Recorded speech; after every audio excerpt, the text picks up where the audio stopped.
여러분 안녕하십니까? 뉴스투데이 제주입니다. 대부분의 교복이 정장 형태로 제작되다 보니 활동성이 크게 떨어지는 경우가 많은데요. 교육정책 수립 과정에 도민들이 직접 참여하는 제주도 교육공론화위원회가 중고교 교복을 개선하는 내용의 첫 권고안을 내놨습니다. 박주연 기자가 보도합니다.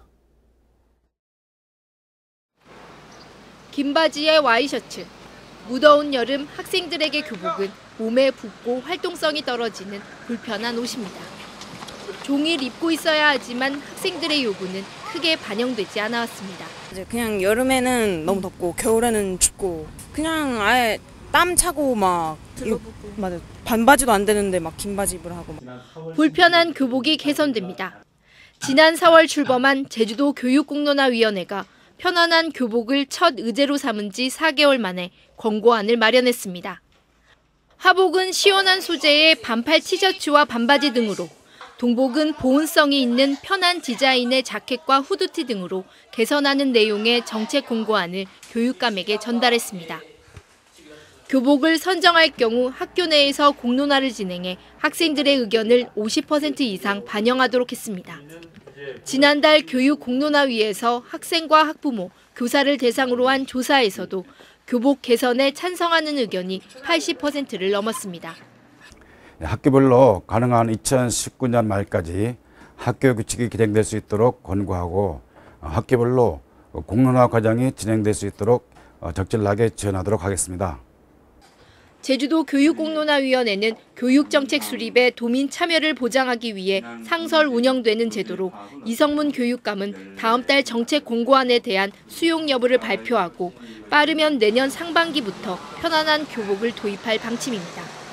MBC 뉴스 박주연입니다.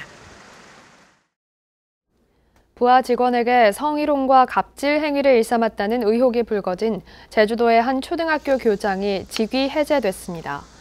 제주도 교육청은 제주시내 모 초등학교 교장 A씨가 같은 학교에 근무하던 B씨에게 개인적 만남을 제안하는 등 성희롱과 갑질을 일삼아왔다는 의혹이 제기돼 해당 교장을 직위 해제했다고 밝혔습니다.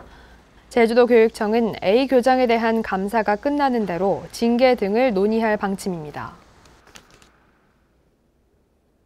제주도가 제출한 행정시장 직선제도 개선안에 대해 행정자치부가 난색을 표하면서 사실상 정부 입법이 어렵게 됐는데요.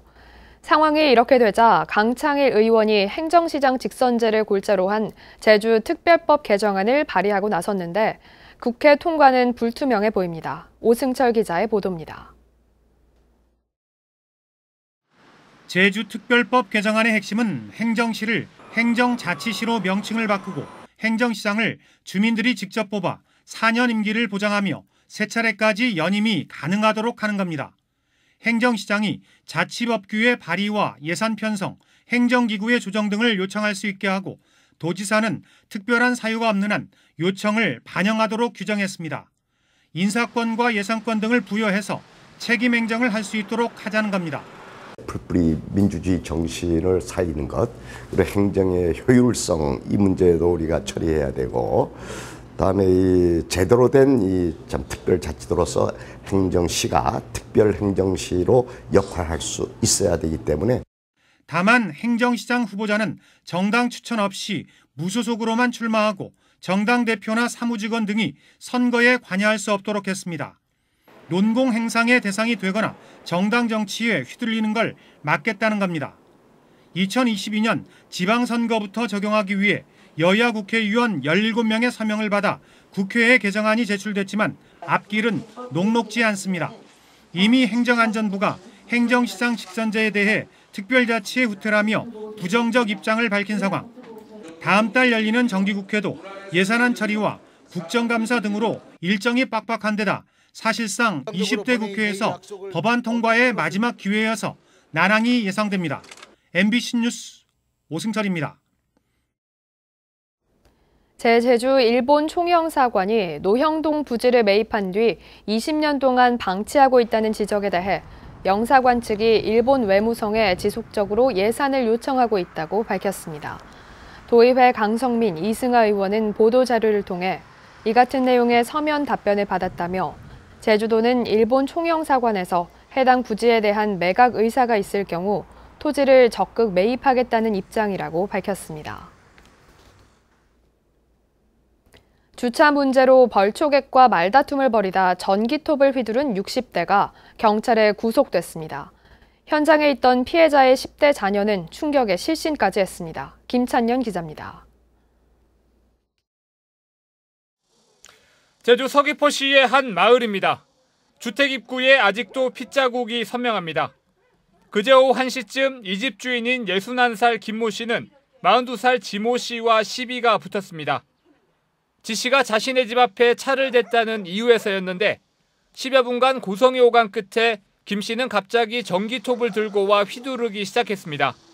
여기서 가족이 뭐 있어. 그러니까 겁나 무서워서 안에서 못 가져갔어요. 피가 번번했어요. 사건의 발달은 묘 관리 문제였습니다. 피해자 조상묘 주변에 집주인이 이렇게 나무 토막을 쌓아놓자 말다툼이 시작됐고 다툼이 결국 주차 문제로까지 번지자 가해자는 집 안으로 들어가 전기톱을 가져온 뒤 범행을 저질렀습니다. 현장에 있던 피해자의 10대 자녀들은 충격적인 장면에 실신까지 했습니다. 이제 우이 다 벗었는데 아빠 피를 감당하려고 옷을 벗은 다 갑니까? 막 소녀는 일부러 시간 가버리고. 지 씨는 양쪽 다리에 근육과 신경이 절단되는 등 크게 다쳐 5시간 걸리는 대수술을 받았습니다. 경찰은 김 씨를 현행범으로 체포해 특수 상해 혐의로 구속하고 수사 결과에 따라 살인미수 혐의 적용을 검토하고 있습니다. MBC 뉴스 김찬년입니다. 제주 시내 종합병원에서 얼굴이 갑자기 부어올라 입원한 3살 배기가 갑자기 숨진 소식 전해드렸는데요.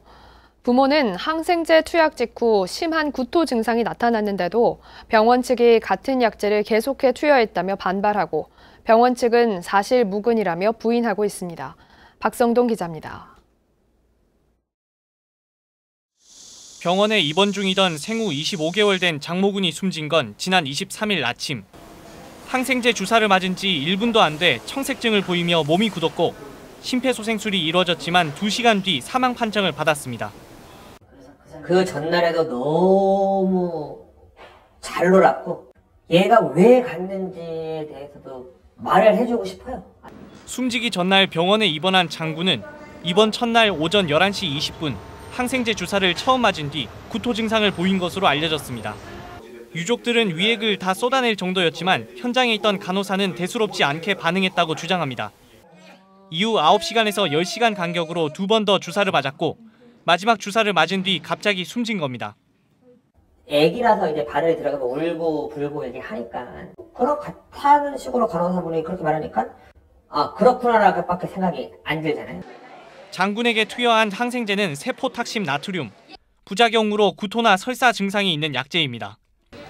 병원 측은 아이들에게 흔히 사용하는 약제로 장군의 구토 증상에 대한 기록은 어디에도 없었다며 의료사고 가능성을 부정했습니다.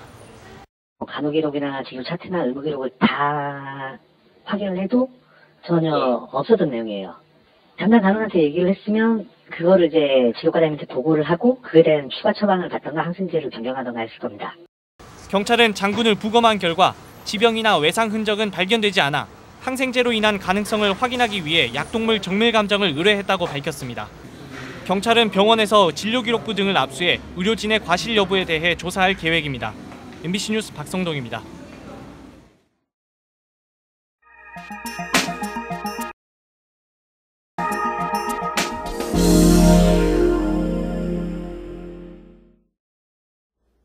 제주 지역 농촌 마을에서도 축사 신축을 놓고 악취 민원을 우려한 주민들 간의 갈등이 일고 있는데요. 다른 지방에서도 사업을 확대하려는 축산 농가와 악취 피해를 호소하는 주민들의 갈등 속에 행정당국의 고민이 크다고 합니다. 원주 황구선 기자가 보도합니다.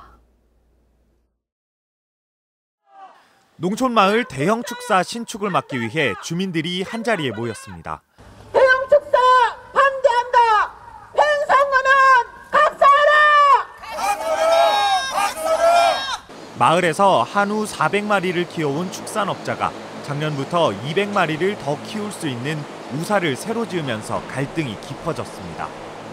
횡성군은 지난해 7월 건축 허가를 불허했지만 업주가 낸 행정심판에 져 공사는 진행 중입니다. 행정소송이라는 걸 제기해 놓았기 때문에 1심 결과가 나올 때까지만이라도 공사 중지를 해달라 이렇게 요구를 했었습니다.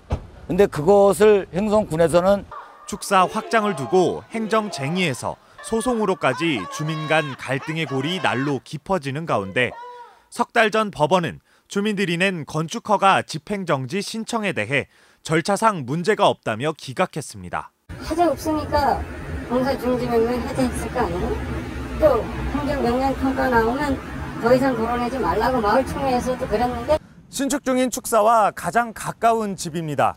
조례에서 정한 거리 제한을 가까스로 지키고는 있지만 마을 주민들은 거리 제한 규제가 더욱 강화돼야 된다고 말하고 있습니다.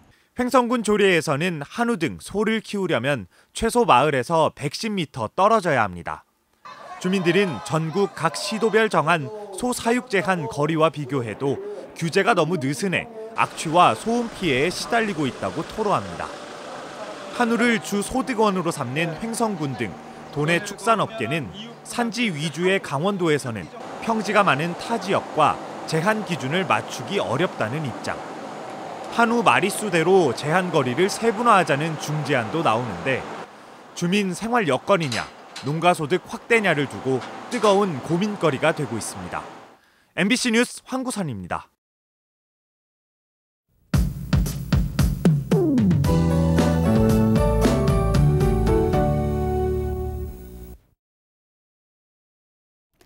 오늘 새벽 강한 비와 함께 천둥 번개로 인해 놀라신 분들 많으시죠?